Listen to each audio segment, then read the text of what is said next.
Episode के start में हमें एक टावर दिखाया जाता है जो कि उस विलेज का पावर सोर्स और लाइब्रेरी होती है। वहीं हमें ओल्ड मैन और बच्ची को दिखाया जाता है जहां तूफान के चलते बच्ची डरी होती है, जिस पर ओल्ड मैन बच्ची को कहता है कि उसे डरने की जरूरत नहीं है क्योंकि वहां के गॉड ऑफ लॉ उन्हें हमेशा प्रोटेक्ट करेंगे। जिस पर बच्ची पूछती है कि गॉड ऑफ लॉ क्या है, जिस पर ओल्ड मैन बताते हैं कि गॉड ऑफ लॉ एक लास्ट बचा हुआ सॉर्सरर है जो कि उनके विलेज के फेलन टावर को गार्ड कर रहा है, इसलिए जब तक उस विलेज में ये सॉर्सरर रहेगा वो लोग बिल्कुल सही सलामत रहेंगे। जिस पर बच्ची दोबारा पूछती है कि ये सॉर्सरर क्या होता है, तो ओल्ड मैन बताते हैं कि सॉर्सरर स्ट्रॉन्ग लोगों का एक ग्रुप है जो कि काफी पावरफुल होते हैं। वहीं उनकी पावर इतनी ज्यादा होती है कि वो समुद्र की गहराइयों में जाकर वहाँ के दानव को हरा सकते हैं, साथ ही साथ वो ड्रैगन की जगह में जाकर उस जगह को डिस्ट्रॉय कर सकते हैं। और यहाँ तक उनकी पावर इतनी ज्यादा होती है कि वो लोग हेवन और अर्थ तक को डिस्ट्रॉय करने की पावर रखते हैं। बट गॉड ऑफ लॉ के ग्रुप में से एक लौता लास्ट सॉर्सरर ही बचा है जो कि उनके टावर को गार्ड करता है, जिसके चलते ही वो लोग सेफ हैं। जिस पर बच्ची कहती है कि जब वो बड़ी हो जाएगी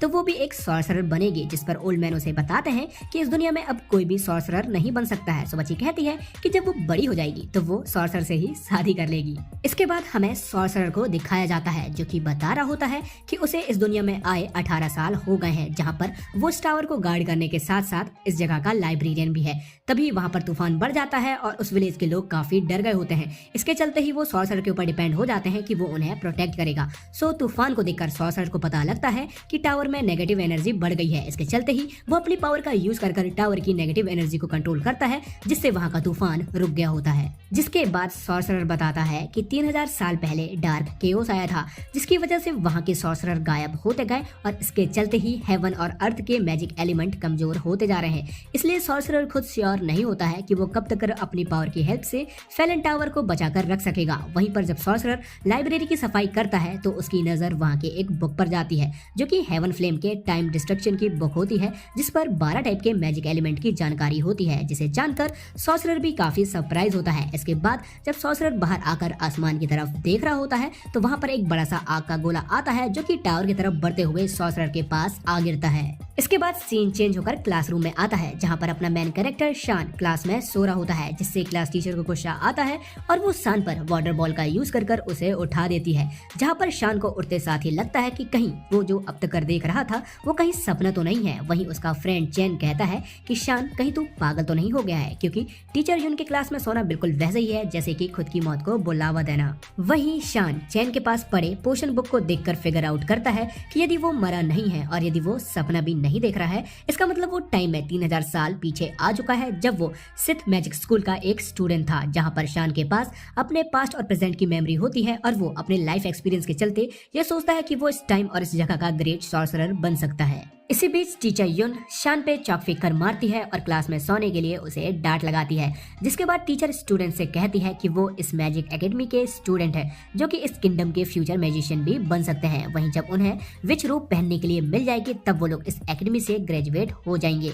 जिस पर चैन शान को बताता है कि टीचर युन इस जगह की बेस्ट मैजिशियंस में से एक है, पर उनका चक्कर स्कूल के हेड के साथ चल रहा है। इसके चलते ही वो इस एकेडमी में आकर टीचर बन गई हैं। वहीं पर शान उनके क्लास में सो गया था, इसलिए चैन शान को वार्न करता है कि वो दोबारा ऐसी हरकत ना करे, जिस पर शान चैन को टेंशन लेने के लिए मना करता है। तभी शान को याद आता है कि 3000 साल पहले यानी कि अभी के टाइम पीरियड पे डार्कनेस की वेव यानी कि डार्क केओस आई थी। इसलिए शान चैन से पूछता है कि हाल फिलहाल में अभी कोई बड़ा इंसिडेंट तो नहीं हुआ था, जिस पर चैन कहता है कि हाँ, हाल फिलहाल में काफी बड़े इंसिडेंट हुए हैं, जैसे कि उसका मैजिक पेन खो गया था, उसके फादर ने बिना किसी रीजन की उसकी सुटाई कर दी और उसने शान के बताए हुए लव लेटर को उसकी क्रश ली यून को आज सुबह ही दे दिया है। पर साथ ही साथ शान का मजा लेने के लिए चैन कहता है कि उसका टेस्ट लड़कियों को लेकर काफी ज्यादा खराब है, जिस पर शान चैन की खिंचाई कर देता है। वहीं उन लोगों को क्लास में बात करता देख टीचर जुन को काफी गुस्सा आता है और वो शान से क्वेश्चन करती हैं कि इस दुनिया में कितने टाइप के मैजिक एलिमेंट है। साथ ही साथ वो शान को वार्न करती हैं कि यदि वो इस क्वेश्चन का आंसर नहीं दे पाया तो उसे पनिशमेंट मिलेगी।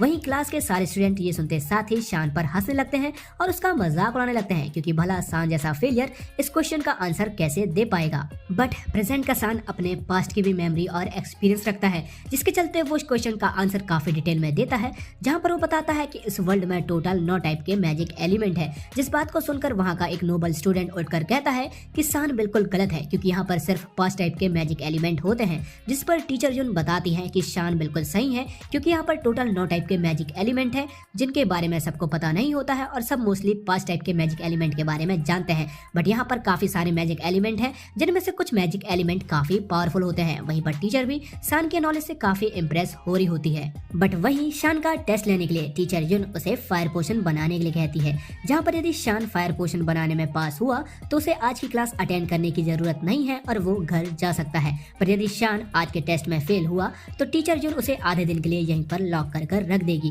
जिस पर शान अपने मन पे कहता है कि फायर पोशन बनाना उसके लिए तो बाएं हाथ का खेल है। जिसके बाद शान पोशन बनाने के लिए आगे बढ़ता है, जहाँ पोशन बनाने के लिए काफी कॉन्सेंट्रेट करना होता है। पर शान बड़े ही स्टाइल के साथ पोशन के इंग्रेडिएंट को बनाना शुरू करता है, जहाँ थोड़ी देर की मेहनत के बाद शान काफी अच्छे से पोशन को कंप्लीट कर देता है और टीचर को दिखाता है। जिसके बाद वो क्लास से बाहर चले गया होता है। वहीं टीचर जुन शान के द्वारा बनाया हुआ फायर पोशन को देखती है, जो कि परफेक्टली बना होता है, जिसके चलते ही टीचर जुन उसकी एबिलिटी से काफी शॉक और इम्प्रेस दोनों होती है। वहीं पर टीचर शान से बात करने के लिए उसकी तरफ देखती है तो स्टूडेंट बताते हैं कि शान कब का क्लास से बाहर जा चुका है, क्योंकि टीचर ने कहा था यदि वो पोशन अच्छे से बना लेगा तो वो क्लास से बाहर जा सकता है। जिस पर टीचर गुस्सा होते हुए कहती है कि उसने भला ऐसा कब कहा था और वो कैसे क्लास छोड़कर जा सकता है, जिस चीज से डर कर सारे स्टूडेंट टीचर जुन की बात पर एग्री करते हैं। वहीं जब टीचर क्लास से बाहर चले जाती है तो नोबल स्टूडेंट लिन यू, जो कि शान की एबिलिटी से जेलस फील करता है, वो शान के लिए बुरा भला कहने लगता है, जिसे सुनकर चैन को गुस्सा आता है और वो उस बंदे को घटिया इंसान कह देता है।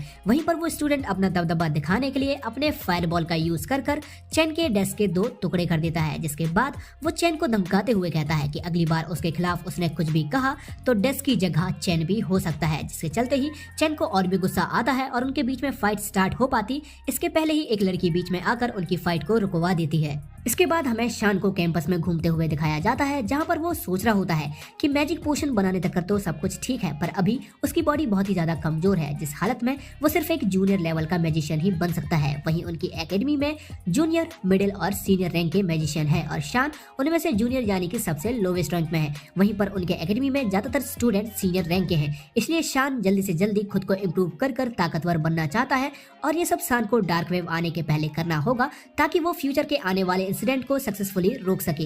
तभी शान को साइन बोर्ड नजर आता है जिस पर मैजिक रूम का डायरेक्शन लिखा होता है, जिसे देखकर शान को आइडिया आता है कि क्यों ना वो इस मैजिक रूम का यूज कर खुद में इम्प्रूवमेंट ले आए। इसलिए शान मैजिक रूम में चले जाता है, जहां जाकर उसे अलग अलग मैजिक एलिमेंट के मैजिक बॉल मिलते हैं। सो शान खुद को इम्प्रूव करने के लिए उन मैजिक बॉल की तरफ बढ़ता है और यहीं पर इस एपिसोड का एंड होता है। सो गाइस, यदि आप चाहते हैं कि मैं जल्दी से इनके एपिसोड लेकर आऊं तो आप हमारी वीडियो को लाइक और हमारे चैनल को जरूर से सब्सक्राइब कर लें।